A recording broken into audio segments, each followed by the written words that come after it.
Target చేయకుండా మీరు BRS Congress target చేసినందుకే అక్కడ ఎంఐఎం పెరిగింది అన్నది కూడా వస్తుంది. ఇప్పుడు పాకిస్తాన్ లో నేను చేయలేం కదా రాజకీయం. మా పార్టీ హిందుస్థాన్ లో బీజేపీ తెలంగాణలో ఇక లేదు, ప్రత్యామ్నాయం మేమని కవిత బీజేపీ భూస్థాపితం అవుతుంది, జాగృతి ఆవిర్భవిస్తే దీనికి రియాక్ట్ కావాలి.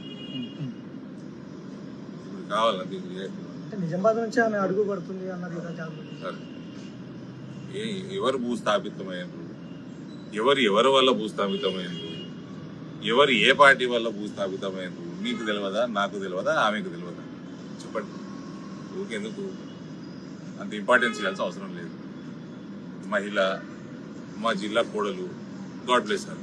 అంటే మీ సెగ్మెంట్ లోనే మెట్పల్లి కానీ రాయపల్లి కానీ మీ చేతిలో ఉన్నా కూడా మా చేతులు ఎట్లున్నాయి బ్రదర్? ఇప్పుడు మాకు రావద్దని అన్ని పార్టీలు కలిసినాయి. బీఆర్ఎస్ కాంగ్రెస్ కి ఓటేసింది. ఇప్పుడు జీవన్ రెడ్డి గారు కూడా పెద్ద మనిషి, we all have sympathies towards him.